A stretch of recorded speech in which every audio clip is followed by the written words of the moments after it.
आज की वीडियो में हम लोग बात कर रहे हैं यूपी स्कॉलरशिप 24-25 में जो रजिस्टर्ड रेनुअल कैंडिडेट हैं दोनों के लिए खास खबर है। एक गजब सा न्यूज आ गया है जिसको सुनकर के बहुत सारे अभ्यर्थियों को विश्वास भी नहीं होगा, क्योंकि उत्तर प्रदेश में जो स्कॉलरशिप की व्यवस्था है अब सभी छात्रों को स्कॉलरशिप नहीं मिलेगा, क्योंकि गवर्नमेंट एक नया सिस्टम लेके आ गई है जिसका लाभ पाने के लिए आपको क्या क्या करना होगा, क्या क्या आपको एक्स्ट्रा स्टेप इसमें फॉलो करने हैं जिससे स्कॉलरशिप आपके अकाउंट में क्रेडिट हो। अगर ये आप नहीं करते हैं तो आपकी स्कॉलरशिप आपके अकाउंट में क्रेडिट नहीं होगी, लास्ट में स्कॉलरशिप आपका जो है कैंसिल हो जाएगा। तो इसके लिए क्या खबर आया है, क्या आदेश आया है, चलिए उसको दिखा देते हैं, फिर बात करते हैं इसका सोल्यूशन क्या है। तो यहाँ देख सकते हैं न्यूज़पेपर के माध्यम से भी जानकारी दे दी गई है कि छात्रवृत्ति में बहुत सारा फर्जीवाड़ा हो रहा था। अब क्या हो रहा है, अभी गवर्नमेंट ने नया नियम बना दिया है कि आपको बायोमेट्रिक लगाना पड़ेगा। आपको ये बायोमेट्रिक जो है लगभग रोज लगाना है, मतलब गवर्नमेंट का रूल ये है, लेकिन आपको कम से कम एक बार बायोमेट्रिक तो जरूर लगाना है। जैसे मान लीजिए बहुत सारे ऐसे कैंडिडेट हैं जो ओरिजिनल में कैंडिडेट है ही नहीं। स्कूल के लोग, विद्यालय के लोग, महाविद्यालय के लोग क्या करते थे, फर्जी रजिस्ट्रेशन कर देते थे और फीस जो है वो अपने पास से कम फीस भर देते थे, लेकिन स्कॉलरशिप में ज़्यादा दिखा देते थे। उनका पैसा भी आ गया और जो एक्स्ट्रा मनी है वो भी आ जाता था, मतलब फर्जी कैंडिडेट के रूप में किसी फर्जी कैंडिडेट को अपने रिश्तेदारों को एडमिशन दे दिया। इस तरह से बहुत सारा जो स्कॉलरशिप है वो ओरिजिनल कैंडिडेट को नहीं मिल पा रहा था। और इसी में जो काफ़ी लोगों का आपने देखा होगा स्टेटस में, मैंने काफ़ी सारे वीडियो बनाया है स्कॉलरशिप में। स्कॉलरशिप के ऊपर इसी चैनल पे लगभग 200 से ऊपर वीडियो होगा जिसमें जितने भी तरह के स्कॉलरशिप के प्रॉब्लम होते हैं हर एक प्रॉब्लम का सलूशन अलग अलग वीडियो में बनाया गया है, जिसको आप चैनल पे वॉच कर सकते हैं। तो इसमें छात्रवृत्ति में फर्जीवाड़ा ना हो, और फर्जीवाड़ा होते होते ऐसा होता था कि एक ऐसा स्टेटस है आपको देखने को मिलेगा जब स्कॉलरशिप आने लगेगा कि स्कॉलरशिप जो है पैसे के अभाव में, फंड के अभाव में जो है डिसबर्स नहीं हो पाई। तो ऐसे में जो ओरिजिनल जेन्युइन कैंडिडेट थे उन्हें नहीं मिल पाता था, जो फ्रॉड कैंडिडेट होते थे उन्हें पैसा स्कॉलरशिप का मिल जाता था।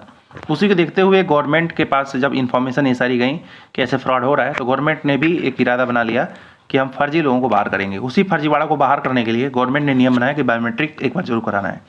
तो जो ओरिजिनल कैंडिडेट रहेगा वो बायोमेट्रिक लेगा, और जब बायोमेट्रिक आएगा आपका सारा डेटा आ जाएगा।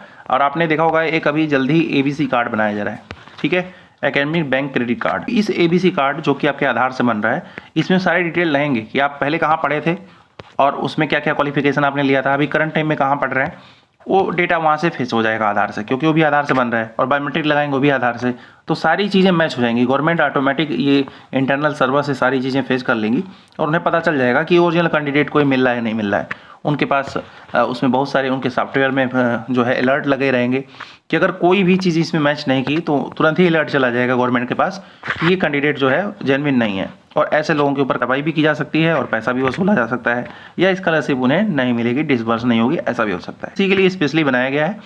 तो अब जब आपने स्कॉलरशिप का फॉर्म भर दिया है, इसके बाद अब नंबर आया है, पहला जो स्टेप होता है कॉलेज से फॉरवर्ड होने का।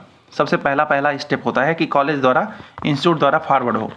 अब वो फॉरवर्ड तभी होगा जब आप बायोमेट्रिक लगाएंगे। बायोमेट्रिक लगा दिए तो कॉलेज द्वारा फॉरवर्ड हो जाएगा।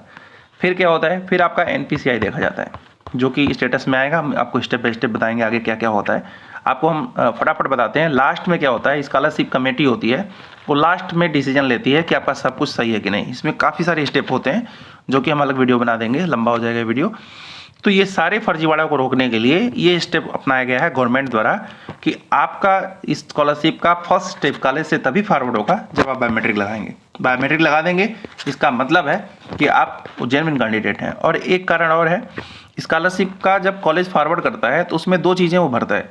एक तो पिछले क्लास में आपने कितना अंक हासिल किया है। मान लीजिए आपने इंटर में 500 में 430 नंबर लाया है, तो भरते हैं आपके डॉक्यूमेंट्स देख करके 430 और 500।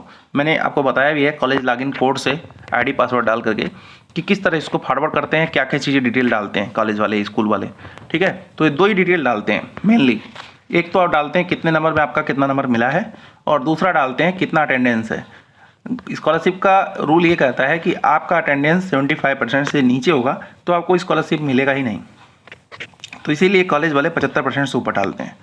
तो जब भी आपका स्कूल से कॉलेज से फॉरवर्ड हो तो आप 2 चीज़ जरूर देखिए कि पिछले कक्षा में आपका जो नंबर मिला था और जितना पूर्णांक था वो सही भरा गया है कि नहीं, और जितना अटेंडेंस है यहाँ पे अटेंडेंस 75% के ऊपर है कि नहीं। अगर ये दोनों चीज़ें सही हैं तभी आपका स्कॉलरशिप भविष्य में आएगा, नहीं तो आएगा नहीं। आगे चल करके इसको कैंसिल ही होना है। और इस पर भी ऑलरेडी काफ़ी सारे वीडियो जो है हम चैनल पे डाल चुके हैं। ठीक है। तो अगर ये दोनों चीज़ों में कोई मिस्टेक दिखे, फिलहाल अभी स्कॉलरशिप का आवेदन का अभी जो प्रक्रिया चल रहा है, जैसे खत्म होगा, स्टेटस अभी दिखना शुरू नहीं हुआ है, जैसे दिखना शुरू होगा हम स्टेप बाय स्टेप आपको वीडियो डाल के बताते रहेंगे किस तरह से क्या क्या प्रॉब्लम आती है स्टार्टिंग में, आगे चल के कौन कौन सी प्रॉब्लम आती है और कैसे उसका जो है सलूशन घर बैठे ही बैठे कैसे जाने और स्कॉलरशिप अपने अकाउंट में कैसे क्रेडिट आसानी से करा पाएँ। ठीक है। तो इसी फर्जीवाड़ा को रोकने के लिए गवर्नमेंट ने रूल लाया है। तो आपको क्या करना होगा, अपने कॉलेज पे कांटेक्ट करना है। सारे कॉलेज को ये नोटिस जो है यूनिवर्सिटी द्वारा दे दी गई है। फिलहाल जिन्हें जानकारी ना मिली हुई अपने कॉलेज पे कांटेक्ट कर लें, और जो लोग केवल एडमिशन करा करके सो गए हैं उनको इस बात का जानकारी जरूर होना चाहिए। स्कॉलरशिप तभी आएगा जब आप एक बार बायोमेट्रिक लगाएंगे, और बायोमेट्रिक लगेगा तभी फॉरवर्ड होगा। और कॉलेज को फॉरवर्ड करने का भी कुछ डेटा दिया गया होता है कि इस दिन ही आप कर सकते हैं, मतलब इस डेट के इस डेट के बीच में। वो भी लास्ट डेट अगर हो जाएगा तो आप वो भी नहीं करा पाएंगे। ठीक है। तो ये वीडियो जो है स्पेशली उनके लिए है जो लोग बस एडमिशन करा करके डायरेक्ट एग्जाम देने जाते हैं, स्कॉलरशिप का फॉर्म भर करके दे दिया है कॉलेज को, कोई मतलब नहीं, उनके लिए स्पेशली खासकर वीडियो है। और गवर्नमेंट ने भी इस फर्जीवाड़ा को रोकने को एकदम कसम खा लिया है। तो फिलहाल ये सारे न्यूज़ था। फिलहाल आपका क्या राय है इस वीडियो को लेकर के, इस बात को, इस न्यूज़ को लेकर के कमेंट बॉक्स में लिखिएगा। और ये भी बताइए आपके कॉलेज पे भी बायोमेट्रिक लगाना स्टार्ट हुआ कि नहीं। अभी के लिए बस इतना ही, धन्यवाद।